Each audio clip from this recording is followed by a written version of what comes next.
Orin Dafidi kẹtàdínlọgọrin. Mo kígbe sí Ọlọ́run fún ìrànlọ́wọ́. Mo kígbe sí Ọlọ́run láti gbọ́ tèmi. Nígbà tí mo wà nínú ìpọ́njú, mo wá Olúwa. Ní òru ni mo na ọwọ́ mi jáde ní àìkáàárẹ̀, ọkàn mi sì kọ̀ láti tù ú nínú. Èmi rántí rẹ, Ọlọ́run, mo sì kẹ́dùn. Mo ṣe àròyé, ẹ̀mí mi sì rẹ̀wẹ̀sì. Sélà. Ìwọ kò fẹ́ kí èmi kí ó fi ojú ba ọrun. Mo dààmú tó bẹ́ẹ̀ tí n kò lè sọ̀rọ̀. Mo ronú nípa ọjọ́ ìgbàanì, ọdún pípẹ́ sẹ́yìn.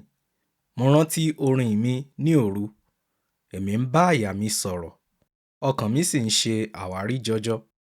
Olúwa yóò ha kọ̀ títí láé? Kì yóò ha ṣe ojú rere rẹ̀ mọ́?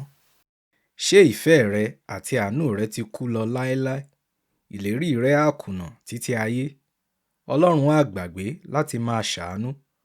Ní ìbínú rẹ̀, ó ha sé ojú rere rẹ̀ mọ́? Sélà.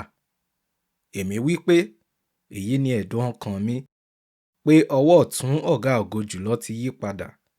Èmi ò rántí iṣẹ́ Olúwa, bẹ́ẹ̀ ni èmi ò rántí iṣẹ́ ìyanu rẹ̀ ọjọ́ pípẹ́. Èmi ṣàṣàrò lórí iṣẹ́ rẹ gbogbo pẹ̀lú. Ènìyàn sì máa sọ̀rọ̀ gbogbo iṣẹ́ agbára rẹ. Ọlọ́run, ọ̀nà rẹ jẹ́ mímọ́. Ọlọ́run wo ni ó sì tóbi bí Ọlọ́run wa? Ìwọ ni Ọlọ́run tó ń ṣe ìyanu. Ìwọ fi agbára rẹ hàn nínú àwọn ènìyàn. Pẹ̀lú ọwọ́ agbára rẹ ni ìwọ ra àwọn ènìyàn padà, àwọn ọmọ Jákọ́bù àti Jósẹ́fù. Sélà. Nígbà tí àwọn omi rí Ọlọ́run, nígbà tí àwọn omi rí ọ, ẹ̀rù bà wọ́n. Nítòótọ́, ara ibú kò balẹ̀. Àwọn ojú ọ̀run tu omi sílẹ̀. Àwọ̀ sánmọ̀ fi àrá dáhùn. Ọfà rẹ ń tàn sẹ́yìn àti síwájú. Àrá rẹ ni a gbọ́ nínú ìjì. Ìmọ́lẹ̀ rẹ mọ́lẹ̀ sí gbogbo ayé.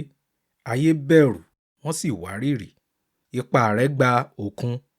Ọ̀nà rẹ ń bẹ nínú òkun. Ọ̀nà la omi alágbára kọjá. Ipá rẹ ń bẹ nínú lílà omi alágbára kọjá. Nítòótọ́, a kò rí ojú ẹsẹ̀ rẹ. O tọ́ àwọn ènìyàn rẹ gẹ́gẹ́ bí ọ̀wọ́ ẹran. Nípa ọwọ́ Mósè àti Áárónì